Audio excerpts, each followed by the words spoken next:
আল্লাহ পাক ইসলাম ধর্মের 5টি মূল ফরজের মধ্যে একটি করেছেন রমজান মাসের 29 থেকে 30টি রোজা রাখা। যে ব্যক্তি এই ফরজকে অমান্য করবে সে কাফের হয়ে যাবে। হুজুর সাল্লাল্লাহু আলাইহি ওয়াসাল্লাম বলেন, যে ব্যক্তি রোজা রাখে আল্লাহ পাক তাকে জমরুদ পাথরের বাড়ি দান করবেন। বেহেশতের মধ্যে ওই বাড়ি 1000 দরজা থাকবে, প্রত্যেক দরওয়াজার সামনে এক একটি করিয়া বৃক্ষ থাকবে। রোজাদারের নিদ্রা, ইবাদত ও চুপ থাকতেও তাসবিহ পড়ার নেকি লেখা হবে। আল্লাহ পাক রব্বুল আলামিন বলেন, রোজা খাস আমার জন্য, রোজাদার ব্যক্তি কেবল আমার খুশির জন্যই কামনা বাসনা আহার ত্যাগ করিয়া রোজা রাখে, সেই জন্য আমি নিজ হাতে তার প্রতিদান দেব। আল্লাহ তাআলা আহার থেকে মুক্ত, রোজাদারও দিনের বেলায় আহার থেকে বিরত থাকে, রোজা ফাঁকি দেওয়ার অভ্যাস দূর করে। যেহেতু রোজাদার রোজার দিনে গোপনে আহার করলেও কেউ টের পাবে না, এটা শর্তেও রোজাদার তা করে না। প্রকৃত রোজাদারের পূর্বের সমস্ত গুনাহ মাফ হয়ে যায়। যে ব্যক্তি রোজাদারকে ইফতার করায় সে রোজাদারের সমপরিমাণ নেকি পায়, তাতে আবার রোজাদারের নেকি কমে যায় না। রোজা রূহকে শক্তিশালী করে, বিচার শক্তি ও স্মরণ শক্তি বৃদ্ধি করে। রোজাদার কত খাদ্য সামগ্রী সামনে রাখিয়া লোভ ত্যাগ করিয়া দীর্ঘ একটি মাস কেবল আল্লাহ পাকের সন্তুষ্টির আশায় রোজা রাখে। মলিন শুকনো মুখ নিয়া ক্লান্ত শরীরে নিজ নিজ কাজ করে, তখন আল্লাহ পাক ফেরেশতাদেরকে ডেকে ডেকে বলেন, দেখো ফেরেশতারা, আমার বান্দা শুধুমাত্র আমার খুশির জন্য কত সবুর ত্যাগ স্বীকার করতেছে। তখনই আল্লাহ পাকের করুণার সিন্ধু উথলিয়া ওঠে, খুশিতে বান্দার গুনাহ খাতাগুলো মাফ করে দেন। হুজুর সাল্লাল্লাহু আলাইহি ওয়াসাল্লাম বলেন, যে ব্যক্তি রমজান মাসে জুমার দিনে ইবাদত করে সে 1000 বৎসরের চেয়েও বেশি ইবাদতের নেকি পায়। সুবহানাল্লাহ। তিনি আরও বলেন, যে ব্যক্তি রমজান মাসে খাস আল্লাহর জন্য মন ভরিয়া রোজা রাখে সে যেন 600,000 উট কোরবানি করিল এবং 600,000 বৎসরের ইবাদত করিল। শুধু উপবাস থাকলেই রোজা হয় না, শুধু না খেয়ে থাকলেই রোজা হয় না। আমার নবী সাল্লাল্লাহু আলাইহি ওয়াসাল্লাম বললেন, যে রোজাদার মিথ্যা কথা বলে, অসৎ কাজ ছাড়ে না, আল্লাহ পাক তাহার রোজার কোনো প্রয়োজন নেই, সেই রোজার কোনো ফায়দা হবে না। 5টি কাজে রোজা দুর্বল হয়ে যায়।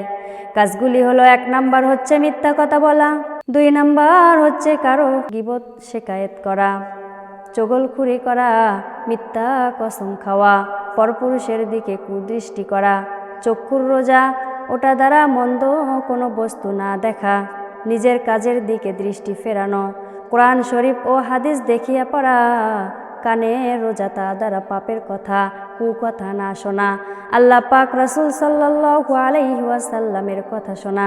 জিহ্বার রোজা হলো তার দ্বারা কোনো বেহুদা কথা না বলা, খুব কম কথা বলা, আল্লাহ পাকের জিকির করা। হাতের রোজা হলো হাত দ্বারা কোনো শরীয়ত বিরোধী কোনো পাপের কাজ না করা। পায়ের রোজা হলো ইবাদতের দিকে ফেরাইবে, তালিমে যাবে, মাসালা মাসাইল শিখতে যাবে। সমস্ত শরীরের রোজা হলো শরীরকে আল্লাহর রাস্তায় উৎসর্গ করিয়ে দিবে। আল্লাহ এক, নবী এক, কোরআন এক, কালেমা এক, মানবতা এক, বিশ্বের সব মুসলমান ভাই ভাই, একে অন্যের হিংসা নাই, সব মানুষের ভালো চাই। হুজুর সাল্লাল্লাহু আলাইহি ওয়াসাল্লাম বলেন, যখন রমজানের প্রথম রাত আসে তখন আল্লাহ পাক নিজের বান্দার দিকে রহমতের দৃষ্টি করেন এবং সমস্ত দোজখের দরজা বন্ধ করিয়া দেন। সমস্ত শয়তানকে কয়েদ করা হয়। বেহেশতের নিগাহবান রেদওয়ান ফেরেশতাকে আল্লাহ পাক রব্বুল আলামিন বলেন, আমার রোজাদার বান্দাদের জন্য বেহেশতকে সাজাও, রমজান মাস শেষ না হওয়া পর্যন্ত তার দরজাটা তুমি বন্ধ করে দিও না। আবার জাহান্নামের ফেরেশতা মালেককে বললেন, হে মালেক, সমস্ত রমজান মাসে দোজখের দরজা বন্ধ করিয়া দাও। আমার নবী সাল্লাল্লাহু আলাইহি ওয়াসাল্লাম বললেন, মানুষ যদি জানিত যে রমজান কত বড় নিয়ামত তবে সারা বৎসর রোজা থাকবার জন্য আকাঙ্ক্ষা করত। পবিত্র রমজান মাসের জন্য বেহেশতকে অপূর্ব সুঘ্রাণে সুরভিত করা হয়। যখন রমজানের প্রথম রাত আসে তখন আরশের নিচ থেকে একটি সুমধুর বাতাস বইতে থাকে। সেই বাতাস প্রবাহে বেহেশতের দরজা জানালাগুলো এবং কড়া সমূহগুলো হেলিতে থাকে, যার দ্বারা এমন এক মনোমুগ্ধকর হৃদয় গলানো শুরু হয়। তখন ডাগর ডাগর চক্ষুওয়ালা হুর বালাখানা থেকে বাহির হইয়া বেহেশতের দরজায় দাঁড়ায়া বেহেশতের সর্দার রেদওয়ানকে জিজ্ঞাসা করে, এটা কোন রাত্রি? তিনি বলেন, এটা হলো রমজানের প্রথম রাত্রি। মুহাম্মদ সাল্লাল্লাহু আলাইহি ওয়াসাল্লামের উম্মতের জন্য আজ বেহেশতের সমস্ত দরজা খুলিয়ে দেওয়া হয়েছে, জাহান্নামের সমস্ত দরজা বন্ধ করে দেওয়া হয়েছে, সমস্ত শয়তানকে শিকল দ্বারা বন্দী করা হয়েছে। আল্লাহ পাক রব্বুল আলামিন পবিত্র কোরআনে বলেন, শাহরু রমাদান আল্লাযী উনজিলা ফীহিল কুরআন। রমজান সেই মুবারক মাস যে মাসে পবিত্র কোরআন শরীফ নাজিল করা হয়েছে। শাবান চাঁদের শেষ তারিখ আমার নবী সাল্লাল্লাহু আলাইহি ওয়াসাল্লাম একটি গুরুত্বপূর্ণ ভাষণে বলেন, হে মানব জাতি, তোমাদের নিকট অতি একটি মহান গুরুত্বপূর্ণ একটি বরকতওয়ালা মাস আসতেছে। এই মাসে এমন একটি রাত আছে যা হাজার মাসের চাইতেও উত্তম। আল্লাহ পাক এই মাসে দিনের বেলায় রোজা ফরজ করেছেন।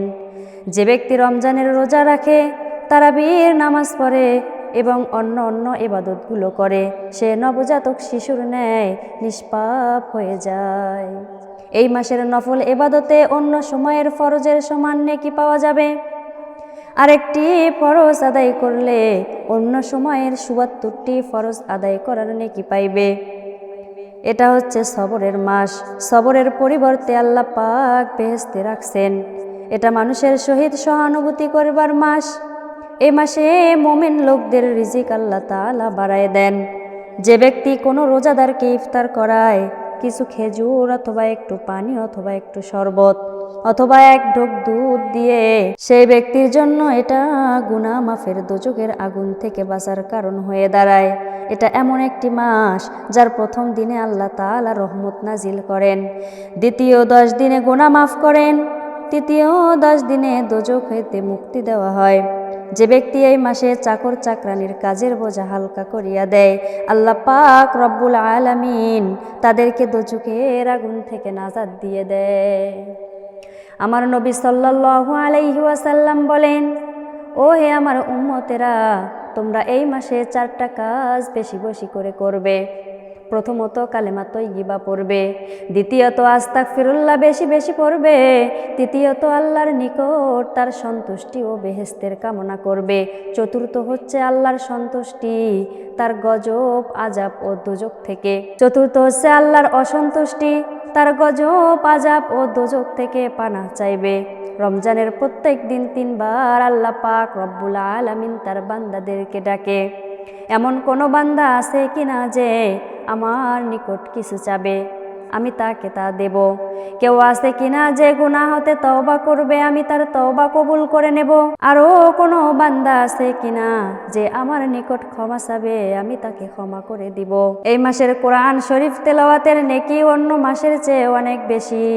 রমাদান শব্দের মধ্যে 5টি হরফ আছে। র হরফ হচ্ছে আল্লাহর হুকুমের উপর রাজি থাকার ইঙ্গিত, মিম হরফ হচ্ছে আল্লাহর মহাব্বতের ইঙ্গিত, দোয়াত হরফ হচ্ছে আল্লাহর বান্দার জন্য আল্লাহর জামিন হওয়ার ইঙ্গিত, আলিফ হরফ আল্লাহর সহিত উলফাত অর্থাৎ বন্ধুত্ব করার ইঙ্গিত, নুন হরফ আল্লাহর নূরের ইঙ্গিত।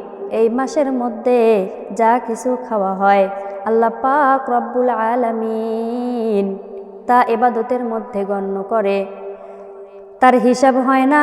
আসমান জমিনের সমস্ত ফেরেশতা রোজাদারের জন্য ক্ষমা প্রার্থনা করে। যে ব্যক্তি এই মাসে কোনো রোজাদারকে পান করাইবে, আল্লাহ পাক রব্বুল আলামিন কিয়ামতের দিন তাকে হাউজে কাউসারের পানি পান করাই দিবেন। সুবহানাল্লাহ। তারপর বেহেশতে প্রবেশ করা পর্যন্ত আর পানির পিপাসা লাগবে না। সবাইকে নিজ নিজ ইবাদত যাচাই করিয়া দেখা দরকার যে আমরা এই মাসে কতটুকু আমল করে থাকি। শুধু শুনলেই কাজ হবে না, আমল করি আল্লাহ রব্বুল আলামিনকে দেখাই দিতে হবে। আল্লাহ পাক দেখতে চান আমরা ফরজের ব্যাপারে কতটুকু গুরুত্ব দিয়ে থাকি। সেহরি খাওয়ার পর এমন নিদ্রায় মগ্ন হয়ে পড়ি যাতে ফজরের নামাজ কাজা হয়ে যায়। এইভাবে ইফতারের কারণে অনেকে মাগরিবের নামাজ কাজা করিয়া ফেলে, আবার অনেকে তারাবির কারণে এশার নামাজের সময় পূর্বেই লইয়া লয়, আবার অনেকেই তারাবির ভয়ে এশার নামাজ সময়ের পূর্বেই পড়িয়া নেয়, আবার অনেকে ইফতারি তৈয়ার করতে গিয়ে আসরের নামাজ বরবাদ করিয়া দেয়। ফরজের যখন এই অবস্থা, নফলের তো কোনো কথাই নাই।